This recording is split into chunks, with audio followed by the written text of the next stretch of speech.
আমি তো প্রথমত বাড়িতে ছিলাম না, তো আমাকে ফোন করে জানানো হয়েছে। জানানোর পর আমি গেলাম।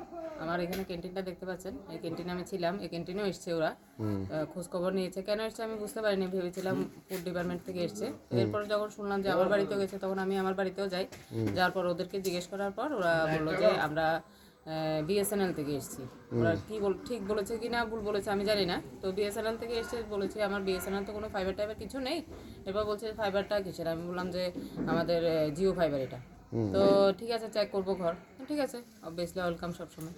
তো গেলো তারা, যেহেতু আরক্ষা দপ্তর থেকে এসে, আমি তার বাধা দিতে পারি না। আমার ঘর আমি দেখালাম, ওলট পালট ঘর সব ছিল। তো দেখার পরে ওরা কিছুই পায়নি। এরপর বললো যে একটা লকার আছে, মানে যেটা ওই কি বলে সেক্রেটারি টেবিল, ওই লকারটার মধ্যে আমাদের ল্যাপটপ, তারপরে একটা আইফোন আর একটা ট্যাব আছে। ওটা আমরা লক করে যাই সবসময়, আমার হাজব্যান্ড লক করে যায়। ওকে স্কুল থেকে আনা হয়েছে, এক্সাম ছিল ওর। এরপরে ও এসেছে ওদের কথায়, এসে লকারটা খুলে এগুলো দেখার পর আমাদের কাছে সরি বলে এবং হ্যান্ডশেক করে ওরা, মানে সরি তারা স্বীকার করেছে, কারণ আমাদেরকে তো একটা হয়রানি করেছে। কিছুই তো ওরা পায়নি, আপাতত কিছু পায়নি, বা আমরা এরকম রাখিও না কোনো কিছু। তো ওরা চেকটা করে চলে গেলো। তো আমি জিজ্ঞেস করেছি যে কেন এতক্ষণ যে একটু হয়রানি হলো, যে আমাদের কেন এরকম হয়রানি হলো। তো বললো যে না, হয়রানি আমরা করতাম না, আমরা খবর পেয়েছি এখানে কেউ একজন নাকি আধার কার্ড জাল আধার কার্ড তৈরি করছে।